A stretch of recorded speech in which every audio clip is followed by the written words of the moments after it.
Hallelujah. കർത്താവിൽ സഹോദരി സഹോദരങ്ങളെ, മഹത്വത്തിൻ സാന്നിധ്യം ഈ ശുശ്രൂഷയ്ക്ക് നിങ്ങൾ ഓരോരുത്തരും നൽകിക്കൊണ്ടിരിക്കുന്ന പ്രാർത്ഥനയ്ക്കും പ്രോത്സാഹനത്തിനും ഒത്തിരി സ്നേഹത്തോടെ നന്ദി അറിയിക്കുകയാണ്. നിങ്ങൾക്ക് ഏവർക്കും വീണ്ടും വരുന്ന നമ്മുടെ കർത്താവായ യേശു ക്രിസ്തുവിൻ്റെ കൃപയും സമാധാനവും ആശംസിക്കുകയാണ്.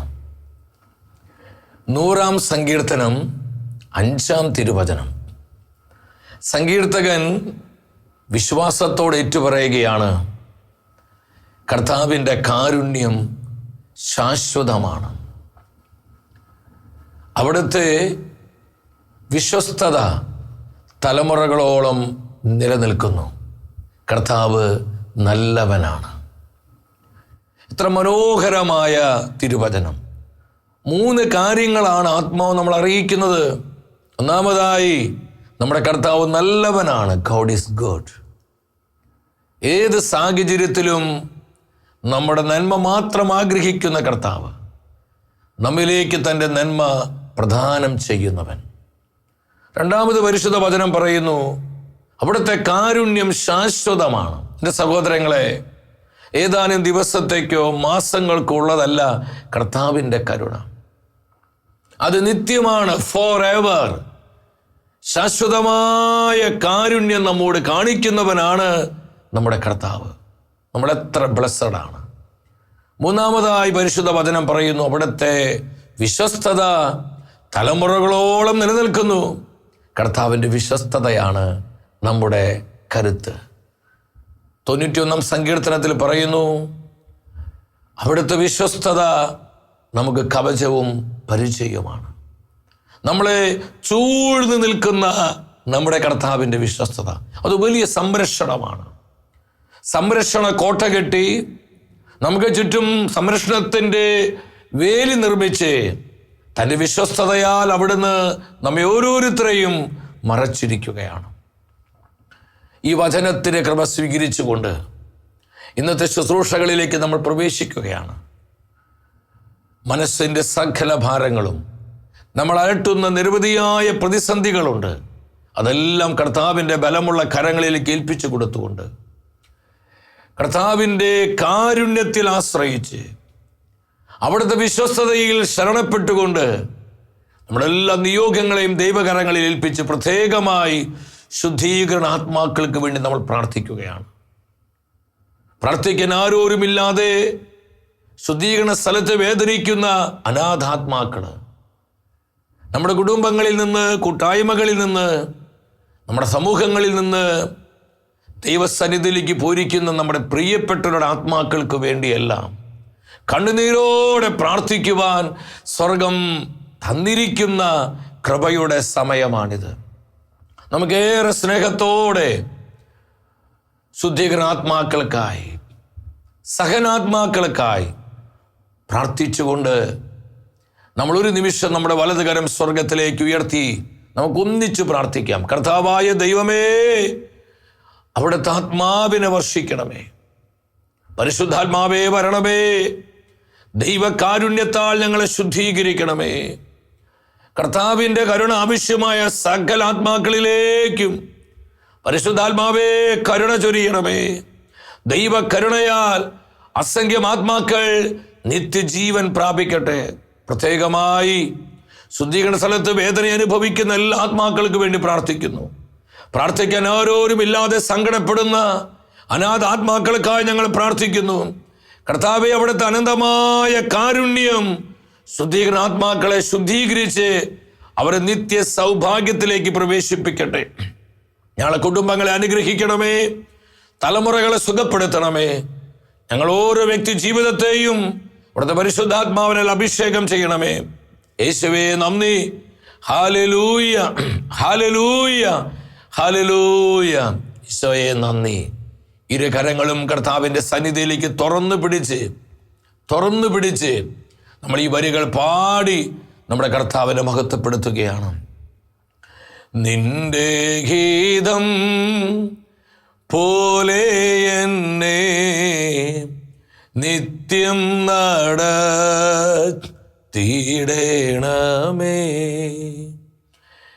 എൻ്റെ ഹിതം പോലെയല്ല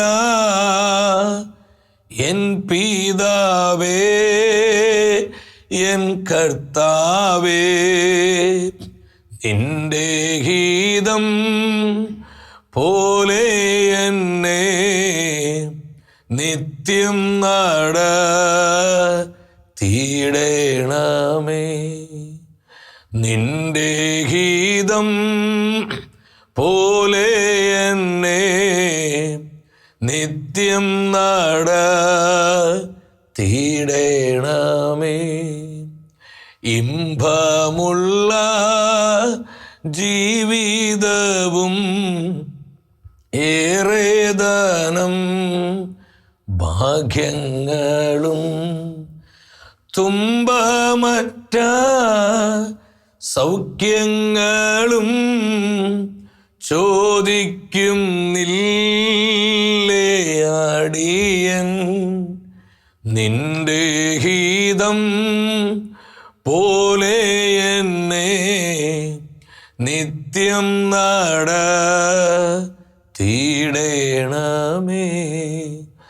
നിത്യം നടത്തിയിടണമേ.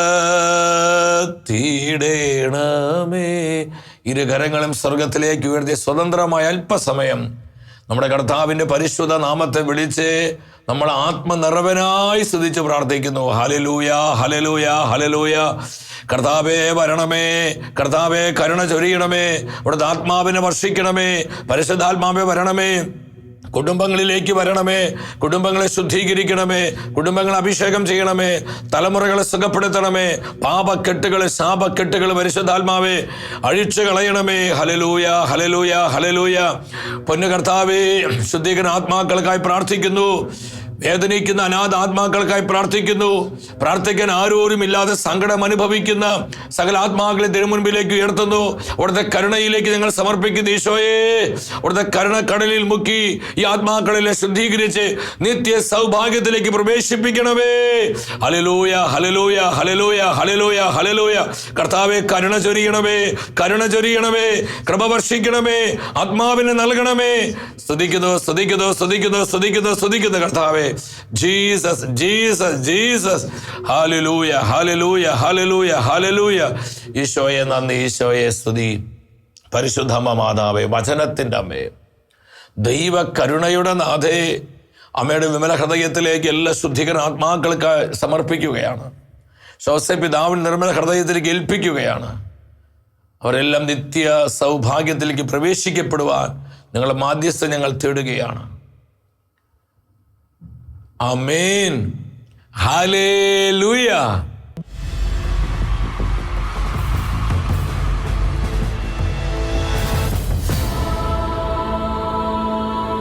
നിൻ വചനം ധ്യാനിക്കുമ്പോൾ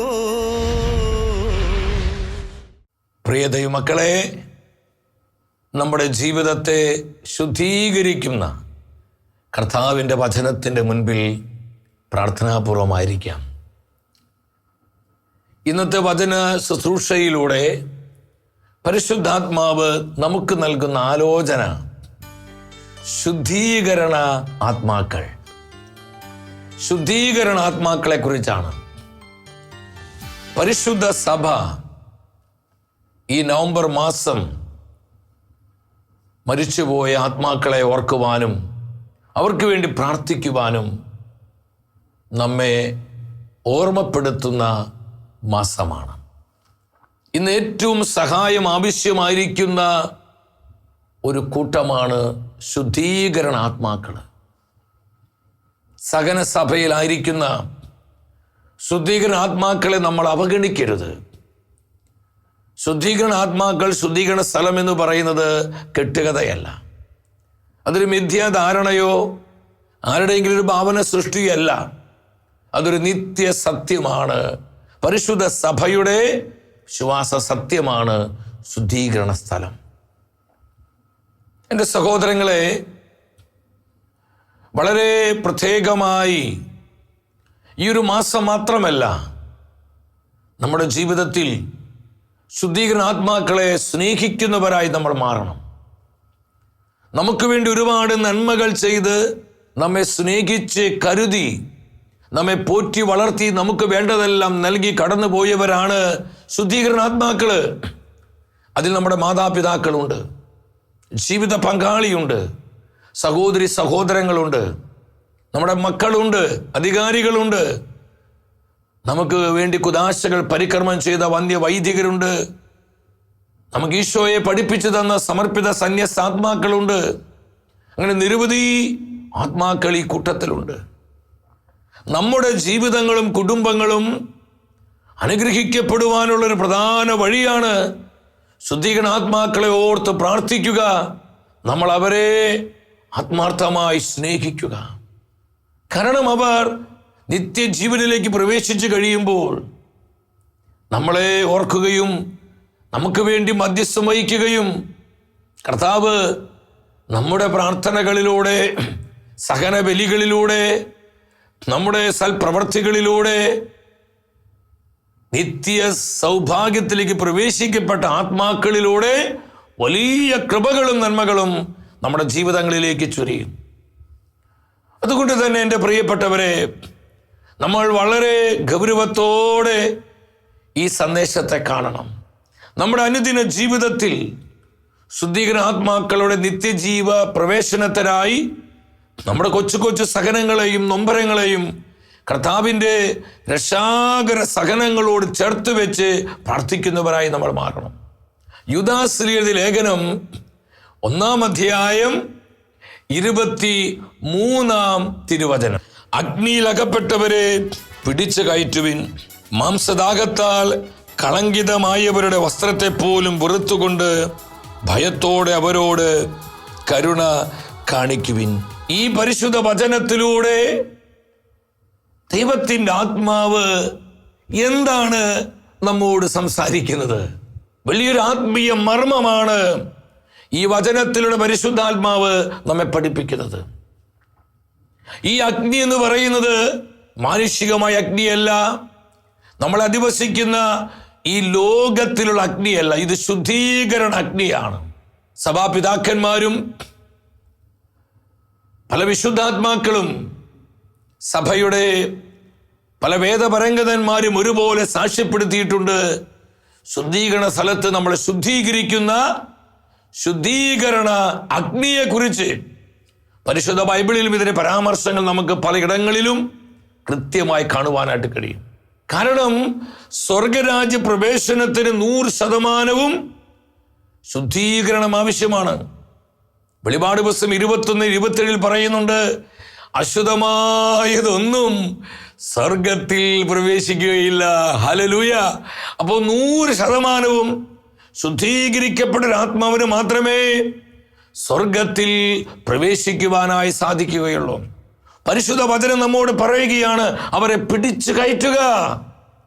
നമ്മുടെ പ്രാർത്ഥനകൾക്കും നമ്മുടെ പരിത്യാഗ ശുശ്രൂഷകൾക്കും നമ്മുടെ പരിശുദ്ധ കുർബാന അർപ്പണങ്ങൾക്കും കർത്താവിനെ പ്രതിയുള്ള നമ്മുടെ സൽപ്രവർത്തികൾക്കും ഒക്കെ ഈ ശുദ്ധീകരണ അഗ്നിയിൽ നിന്ന് അവരെ പിടിച്ചു കയറ്റി കർത്താവിൻ്റെ അനന്തകാരുണ്യത്താൽ നിത്യ സൗഭാഗ്യത്തിലേക്ക് പ്രവേശിക്കപ്പെടുവാൻ അവർക്ക് കൃപ ലഭിക്കും. സഹോദരങ്ങളെ, ഇതൊരു കെട്ടുകഥയല്ല.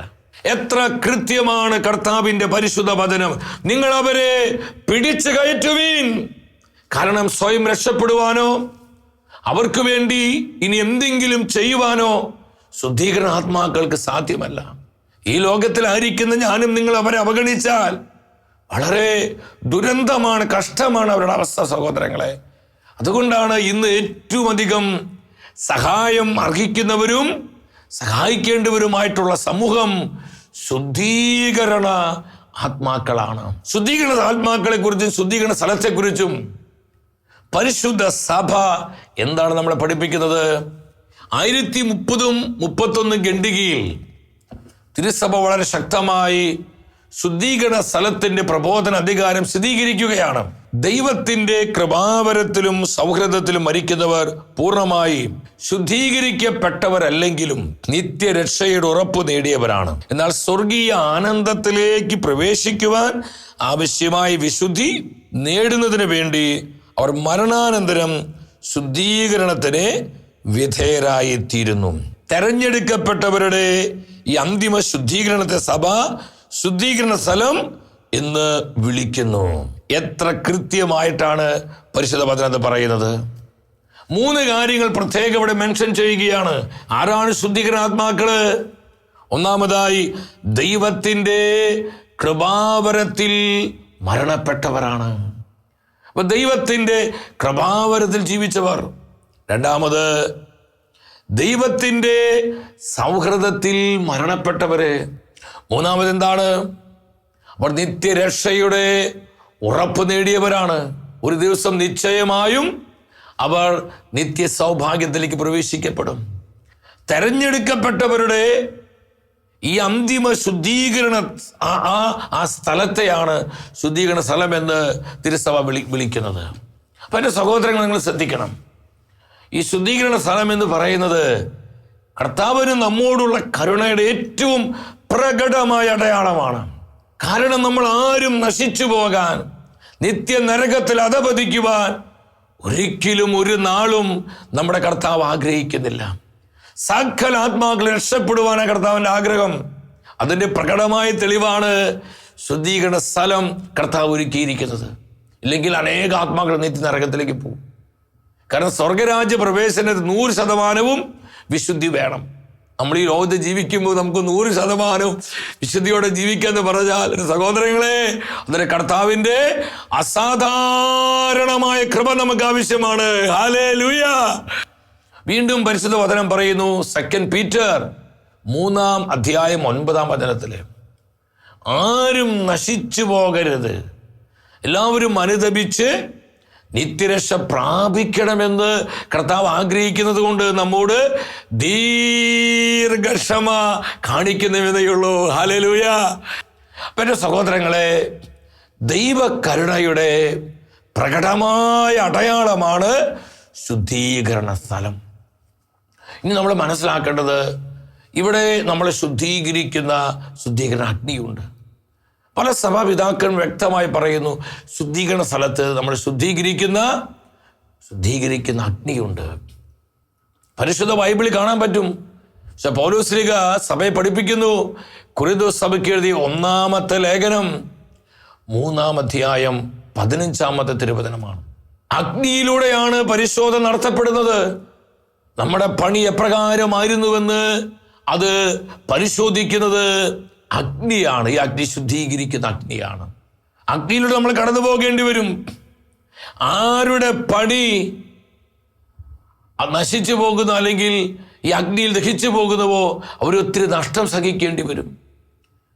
എന്നാൽ അഗ്നിയിലൂടെ എന്ന വണ്ണം അവർ രക്ഷ പ്രാപിക്കും. നമ്മൾ യൂദാസിലയുടെ ലേഖനം 1:23 കണ്ടു, അഗ്നിയിൽ അകപ്പെട്ടവരെ പിടിച്ചു കയറ്റുവിൻ. ഈ അഗ്നി ശുദ്ധീകരണ സ്ഥലത്തുള്ള അഗ്നിയാണ്. ഇതിൽ അകപ്പെട്ടുപോയ ശുദ്ധീകരണ ആത്മാക്കളെ നമ്മൾ പിടിച്ചു കയറ്റണം. നമ്മുടെ പ്രാർത്ഥന കൊണ്ടും സഹനം കൊണ്ടും നമ്മുടെ സൽപ്രവർത്തികൾ കൊണ്ടും നമ്മുടെ കാരുണ്യ പ്രവർത്തികൾ കൊണ്ടും നമ്മുടെ പരിശുദ്ധ കുർബാന അർപ്പണം കൊണ്ടെല്ലാം നമ്മൾ ഈ അഗ്നിയിൽ അവരെ പിടിച്ചു കയറ്റി കർത്താവിൻ്റെ നിത്യമഹത്വത്തിലേക്ക് അവരെ പ്രവേശിപ്പിക്കുവാൻ ആ ദൈവ പദ്ധതിയോട് സഹകരിക്കണം. പേതൃപ്പിയുടെ സാക്ഷ്യം അവിടെ പറയുന്നുണ്ട്, ശുദ്ധീകരണത്തിലെ അഗ്നിയിൽ ഒരു ആത്മാവ് അകപ്പെടുമ്പോൾ ഈ നിങ്ങൾ ചിന്തിക്കണം, അവിടെ നിന്ന് ഈ ലോകത്തിലുള്ള ഏറ്റവും വലിയ ആ ചൂടിലേക്ക്, അഗ്നിയുടെ ചൂടിലേക്ക് ഒരു ആത്മാവ് നിബന്ധിക്കുമ്പോൾ വലിയ കഠിനമായ ചൂടുവെള്ളത്തിൽ നിന്ന് കൊടും തണുപ്പ് വെള്ളത്തിലേക്ക് പ്രവേശിക്കുന്ന പോലെയാണ് എന്ന് പറയാൻ എൻ്റെ അർത്ഥം. ഈ ലോകത്തിൽ ഏറ്റവും ഭീകരമായി നമുക്ക് അനുഭവപ്പെടുന്ന തീയെ, ചൂട് പൊള്ളുന്ന അനുഭവം, അത് ശുദ്ധീകരണ അഗ്നിയുമായി താരതമ്യം ചെയ്യുമ്പോൾ വളരെ വളരെ വളരെ അത് കാഠിന്യമില്ലാത്തത് മാത്രമല്ല, ഈ ലോകത്തിലെ അഗ്നി വളരെ തണുപ്പുള്ളതാണെന്ന് പാതൃപ്പിയെ സാക്ഷ്യപ്പെടുന്നത്. അതിൻ്റെ അർത്ഥം എന്താണെന്നറിയോ? അസഹനീയമാണ് സഹോദരങ്ങളെ. അതുകൊണ്ട് നമ്മൾ ശ്രദ്ധിക്കുക, നമുക്ക് എങ്ങനെയാണ് അവരെ സഹായിക്കാനായിട്ട് കഴിയുക. ഈ നവംബർ മാസത്തിൽ മാത്രമല്ല, ഞാൻ വീണ്ടും വീണ്ടും പറയട്ടെ, നമ്മുടെ അനുദിന ജീവിതത്തിൽ നമ്മുടെ ഒരു തീരുമാനമായിരിക്കണം. നമുക്ക് ശുദ്ധീകരണ ആത്മാക്കളുമായി ബന്ധമുണ്ടാകണം. നമ്മളവരെ ഹൃദയം തുറന്ന് സ്നേഹിക്കണം. നമ്മൾ അവർക്ക് വേണ്ടി ആത്മാർത്ഥമായി പ്രാർത്ഥിക്കണം. വിശുദ്ധനായ ജോൺ മരിയ വിയാനി തൻ്റെ ഒരു സുവിശേഷ പ്രസംഗത്തിൽ വളരെ ശക്തമായ ഭാഷയിൽ ഈ ശുദ്ധീകരണ ആത്മാക്കളെ അവഗണിക്കാതെ നമ്മൾ അവരെ സ്നേഹിക്കുവാനും സഹായിക്കുവാനുമായി ശക്തമായി വിശുദ്ധ ജോൺ മരിയ വിയാനി നമ്മളെ പഠിപ്പിക്കുന്നുണ്ട്. ആ പ്രസംഗത്തിലെ ഏതാനും ഭാഗങ്ങൾ ഞാനത് വായിക്കാൻ നിങ്ങൾ വളരെ ശ്രദ്ധയോടെ ഇരിക്കണമേ. ഓ എൻ്റെ സഹോദരങ്ങളെ, ഈ പീഡകളിൽ നിന്ന് ഞങ്ങളെ രക്ഷിക്കുക. നിങ്ങൾക്കത് ചെയ്യാനാകും. ദൈവത്തിൽ നിന്ന് വേർപിരിഞ്ഞതിന് ദുഃഖം നിങ്ങൾ അനുഭവിച്ചാൽ മാത്രം മതി. ക്രൂരമായ വേർപിരിയലാണിത്. ദൈവനീതിയാൽ എരിയുന്ന അഗ്നിയിൽ കത്തുക എന്നത്. എൻ്റെ മക്കളെ, അപ്പന്മാരെ, അമ്മമാരെ, കരയുക. ഇത്ര എളുപ്പത്തിൽ ഞങ്ങളെ മറക്കുവാൻ നിങ്ങൾക്കാകുമോ? നമ്മൾ ശുദ്ധീകരണ ആത്മാക്കളെ മറന്ന് ജീവിക്കുമ്പോൾ, അവഗണിച്ച് ജീവിക്കുമ്പോൾ എന്തുമാത്രം വേദനയാണ്, ദുഃഖമാണ് ഓരോ ശുദ്ധീകരണ ആത്മാവിനുണ്ടാകുന്നത്. അതിൽ നമ്മുടെ അപ്പനും അമ്മയും ജീവിത പങ്കാളിയും മക്കളും സഹോദരന്മാരും സഹോദരിമാരും നമ്മളെ സ്നേഹിച്ചവരും ഉപകാരികളും പ്രിയപ്പെട്ടവരെല്ലാം ഉണ്ട്. നമ്മുടെ ജീവിതത്തിന് അവസാനം വരെ അവരെ സ്നേഹിച്ച് നമ്മൾ പ്രാർത്ഥിക്കുന്ന സഹോദരങ്ങളെ. വീണ്ടും മരിയ ജോൺ വിയാനി പറയാണ്, നിങ്ങളെ വളരെ സ്നേഹിച്ച ഞങ്ങളെ ഈ അഗ്നിക്കിടക്കയിൽ വിട്ടിട്ട് നിങ്ങൾക്കെങ്ങനെ സുഖമഞ്ചങ്ങളിൽ വിശ്രമിക്കാനാവും? രാവും പകലും ഞങ്ങൾ ഇവിടെ സഹിക്കുകയും വിലപിക്കുകയും ചെയ്യുമ്പോൾ നിങ്ങൾ ആനന്ദിച്ചും സന്തോഷിച്ചും നടക്കാൻ ധൈര്യപ്പെടുന്നത് എങ്ങനെ? നിങ്ങൾക്ക് ഞങ്ങളുടെ സമ്പത്ത്, ഞങ്ങളുടെ വീട് ഇവയുണ്ട്. ഞങ്ങളുടെ അധ്വാന ഫലം നിങ്ങൾ അനുഭവിക്കുന്നു. എന്നിട്ട് ഈ പീഡകളുടെ സ്ഥലത്ത് ഞങ്ങളെ നിങ്ങൾ ഉപേക്ഷിക്കുന്നുവോ? ഒരു ദാനധർമ്മം പോലും ഇല്ലാതെ, ഞങ്ങളെ സഹായിക്കുന്ന ഒരു പരിശുദ്ധ ബലിയില്ലാതെ ഞങ്ങളെ കാരാഗൃഹം തുറക്കാൻ നിങ്ങൾക്കാകും. പക്ഷെ നിങ്ങൾ ഞങ്ങളെ ഉപേക്ഷിക്കുന്നു. വേദനയോടെ ശുദ്ധീകരണ ആത്മാക്കൾ വിലപിക്കുകയാണ്, നിങ്ങൾ ഞങ്ങളെ ഉപേക്ഷിക്കുന്നു. എനിക്കും നിങ്ങൾക്കുമുള്ള ദൈവത്തിൻ്റെ ദൂതാണിത്. ആത്മാവ് തരുന്ന ആലോചന. ഓ, എത്ര ഭീകരമാണ് ഈ സഹനങ്ങൾ. വിശുദ്ധനായ ജോൺ മരിയ വിയാനി നടത്തിയ ഒരു പ്രസംഗത്തിലെ ഏതാനും ഭാഗങ്ങളാണ് നിങ്ങളോട് ഞാൻ പങ്കുവെച്ചത്. നമ്മൾ അവർക്ക് വേണ്ടി ധാരാളം പരിശുദ്ധ കുർബാനകൾ അർപ്പിക്കണം. നമ്മുടെ അനുദിന പരിശുദ്ധ കുർബാന അർപ്പണങ്ങളിൽ ശുദ്ധീകരണ ആത്മാക്കൾക്ക് വേണ്ടി പ്രാർത്ഥിക്കുകയും അവരോർത്തുകൊണ്ട് ആ കുർബാന അർപ്പണം അവർക്ക് വേണ്ടി കാഴ്ചവെക്കണം. നമ്മൾ സ്നേഹത്തോടെ കാഴ്ചവെക്കുക. അവർക്ക് വേണ്ടി നമ്മൾ പരിശുദ്ധ കുർബാനകൾ ചൊല്ലിക്കണം. നമ്മുടെ കർത്താവ് പറഞ്ഞു, യോഹന്നാന്റെ സുവിശേഷം 6-ാം അധ്യായം 53-54 വചനങ്ങളിലാണ്, എൻ്റെ ശരീരരക്തങ്ങൾ ഭക്ഷിക്കുകയും പാനം ചെയ്യുന്നവർക്ക് നിത്യജീവനുണ്ട്. പരിശുദ്ധ കുർബാന അർപ്പണത്തിലൂടെ നിത്യജീവന്റെ അനുഭവം ഉണ്ടാവും. ശുദ്ധീകരണാത്മാക്കളെ കടങ്ങളുടെ പൊറുതിക്കും പാപങ്ങളെ മോചനത്തിനുമായി നമ്മൾ പരിശുദ്ധ കുർബാനകൾ അർപ്പിച്ച് പ്രാർത്ഥിക്കുമ്പോൾ അവർക്ക് നിത്യജീവൻ അനുഭവം ഉണ്ടാവും. കർത്താവിൻ്റെ തിരുബലിയിൽ പൂർണ്ണതയുണ്ട്. എബ്രായ പുസ്തകം 10:14 പറയുന്നു, വിശുദ്ധീകരിക്കപ്പെട്ടവരെ ഏകബലി സമർപ്പണം വഴി അവൻ എന്നേക്കുമായി പരിപൂർണരാക്കിയിരിക്കുന്നു. ഹല്ലേലൂയ. അപ്പൊ കർത്താവിൻ്റെ തിരുബലിയിൽ ആശ്രയിച്ചുകൊണ്ട് നമ്മൾ പരിശുദ്ധ കുർബാന അർപ്പണങ്ങൾ നടത്തുമ്പോൾ അവർക്ക് വലിയ ആശ്വാസവും അതിലേറെ സഹായകമാകുമെന്ന് അനേകം വിശുദ്ധാത്മാക്കൾ സാക്ഷ്യപ്പെടും. അതുകൊണ്ട് സഭ ഇന്ന് അത് ചെയ്തുകൊണ്ടിരിക്കുന്നത്. കുർബാന അർപ്പണങ്ങൾ നടത്തി എൻ്റെ സഹോദരങ്ങളെ കണ്ണുനീരോടെ പ്രാർത്ഥിച്ചുകൊണ്ട് കർത്താവിൻ്റെ കരുണയ്ക്ക് വേണ്ടി ദൈവ കരുണയുടെ ജപമാലകൾ ചൊല്ലി കർത്താവിൻ്റെ കാരുണ്യത്തിന് വേണ്ടി യാചിക്കുക. കാരണം അവർ ഇനി നീതിയുടെ നീതിമുഖത്താണ്. നമ്മൾ പ്രാർത്ഥിച്ച് അവരെ സപ്പോർട്ട് ചെയ്താലാണ് കർത്താവിൻ്റെ കരുണ അവരിലേക്ക് ഒഴുകപ്പെടുകയുള്ളൂ. പൗലോസ് റോമാക്കാർക്ക് ഇത് ലേഖനം 2-4-5 ഇത് കാണാൻ പറ്റും. ദൈവത്തിൻ്റെ കരുണയാണ് നമ്മുടെ അനുതാപത്തിലേക്ക് നയിക്കുക. അത് ദൈവത്തിൻ്റെ കരുണയുടെ ലക്ഷ്യമാണ്. എന്താ കാരണം? ദൈവത്തിൻ്റെ ക്രോധം, ദൈവത്തിൻ്റെ നീതിയെക്കുറിച്ച് 5-ാം വചനത്തിൽ പറയാണ്. അവർ ഈ നീതിയുടെ മുൻപിലാണ്. അപ്പം നമ്മുടെ പ്രാർത്ഥനകൾക്കും നമ്മുടെ പരിത്യാഗങ്ങൾക്കൊക്കെ ഈ കരുണ അവിടെ മേൽ നിബന്ധിക്കുവാൻ ദൈവം ഇടവരുത്തും. പ്രാർത്ഥനയുടെ ആവശ്യകതയെക്കുറിച്ച് പരിശുദ്ധ വചനം പറയുന്നുണ്ട്. 1 തിമോത്തി 4:5 പറയും, പ്രാർത്ഥനയിലൂടെ എല്ലാം വിശുദ്ധീകരിക്കപ്പെടുന്നു. കടങ്ങൾക്ക് പൊറുതി ഉണ്ടാവും, പാപങ്ങൾക്ക് മോചനം ഉണ്ടാവും. ജത്രൂത്തിനെ കർത്താവ് പഠിപ്പിച്ച പ്രാർത്ഥന, മനോഹരമായ പ്രാർത്ഥന. കർത്താവ് കൊടുത്ത പ്രോമിസ് എന്താണ്? ഈ പ്രാർത്ഥന വിശ്വാസത്തോടെ ചൊല്ലി പ്രാർത്ഥിക്കുമ്പോൾ ശുദ്ധീകരണ സ്ഥലത്ത് നിന്ന് 1000 ആത്മാക്കളെ സ്വർഗത്തിലേക്ക് കർത്താവ് കൊണ്ടുപോവുകയാണ്. നിങ്ങളിത് ബൈഹാർട്ട് ചെയ്യണം. നിത്യപിതാവേ, ഇവിടുത്തെ പ്രിയപുത്രനും ഞങ്ങളുടെ കർത്താവുമായ ഈശോ മിശിഹായുടെ പരിശുദ്ധമായ തിരുരക്തം ഇന്ന് ലോകമെമ്പാടും അർപ്പിക്കപ്പെടുന്ന ദിവ്യബലികളോട് ചേർത്ത് വെച്ച് ശുദ്ധീകരണ ആത്മാക്കൾക്ക് വേണ്ടിയും ലോകം മുഴുവനിലുമുള്ള സകല പാപികൾക്ക് വേണ്ടിയും എൻ്റെ കുടുംബത്തിലും തലമുറകളിലുമുള്ള സകല പാപികൾക്ക് വേണ്ടിയും അങ്ങേക്ക് ഞാൻ കാഴ്ചവെക്കുന്നു. ഇപ്പോൾ 1000 ആത്മാക്കളെ കർത്താവ് വിമോചിപ്പിച്ചു. കോടിക്കണക്കിന് ആത്മാക്കൾ ശുദ്ധീകരണ സ്ഥലത്തുണ്ട്. സഹോദരങ്ങളെ, പ്രാർത്ഥനയും ഈ നിത്യ സൗഭാഗ്യ പ്രവേശനം ആഗ്രഹിച്ചുകൊണ്ട് കിടക്കുന്ന അനേകം ആത്മാക്കൾ. അപ്പം നമ്മൾ നന്നായി പ്രാർത്ഥിക്കണം. പരിശുദ്ധ ജപമാല ചൊല്ലി അമ്മ മാതാവിനോടൊപ്പം നമ്മൾ പ്രാർത്ഥിക്കുക. അമ്മ കരുണയുടെ അമ്മയാണ്. പ്രത്യേകം നമ്മൾ ശുദ്ധീകരണ ആത്മാക്കൾക്ക് വേണ്ടി ധാരാളം ജപമാലകൾ ചൊല്ലി പ്രാർത്ഥിക്കുക. മൂന്നാമത്, നമ്മുടെ അനുദിന ജീവിതത്തിലെ സഹനങ്ങൾ കാഴ്ചവെക്കുക. ഓരോ സഹനത്തിനും വലിയ മൂല്യമുണ്ട്. നമ്മൾ സ്നേഹത്തോടെ പെറുപുറത്തും പരാതി പറഞ്ഞല്ല, സ്നേഹത്തോടെ നമ്മൾ സഹനങ്ങൾ കാഴ്ചവെക്കുമ്പോൾ ആ സഹനങ്ങൾ രക്ഷാകരമായിട്ട് മാറും. നമ്മുടെ ദാനധർമ്മങ്ങൾ, സൽപ്രവർത്തികൾ, കാരുണ്യ പ്രവർത്തികൾ, ഇതെല്ലാം ശുദ്ധീകരണ ആത്മാക്കൾക്ക് വേണ്ടി നമ്മൾ ചെയ്യുന്ന സഹോദരങ്ങളെ. അങ്ങനെ അവരെ സ്നേഹിക്കണം. നമുക്ക് അവരോടുള്ള സ്നേഹം എക്സ്പ്രസ് ചെയ്യണം. അത് നവംബർ മാസത്തിൽ മാത്രം ഒതുങ്ങി നിൽക്കാതെ എല്ലാ ദിവസവും നമ്മൾ അവരെ ഓർത്ത് പ്രാർത്ഥിച്ച് അവരെ സഹായിക്കുമ്പോൾ നമ്മുടെ ജീവിതം കൂടുതൽ ബ്ലെസ്സഡ് ആകും. നമ്മുടെ കുടുംബങ്ങൾ കൂടുതലേ അഭിഷേകത്തിൽ വളരും. നമ്മുടെ തലമുറകൾ സൗഖ്യമൊഴുകപ്പെടും. നമുക്ക് ചുറ്റും കർത്താവിൻ്റെ മഹത്വമേറിയ സാന്നിധ്യം സംരക്ഷണ കോട്ടയായി ഉയർന്നു നിൽക്കും. ഈ സത്യം മനസ്സിലാക്കി നമുക്കതിനു വേണ്ടി ഒരുങ്ങാം. നമുക്ക് ധാരാളം പ്രാർത്ഥിക്കാം. കർത്താവിൻ്റെ രക്ഷാകരമായ കരുണ ശുദ്ധീകരണ ആത്മാക്കൾക്ക് ലഭിക്കുമാറാകട്ടെ. വ്യക്തിപരമായി നമ്മുടെ നിയോഗങ്ങളെയും നമ്മുടെ കുടുംബത്തിലെ സകല ആവശ്യങ്ങളെയും നമ്മെ ഓരോരുത്തരെയും നമ്മുടെ കർത്താവ് സമൃദ്ധമായി അനുഗ്രഹിക്കട്ടെ.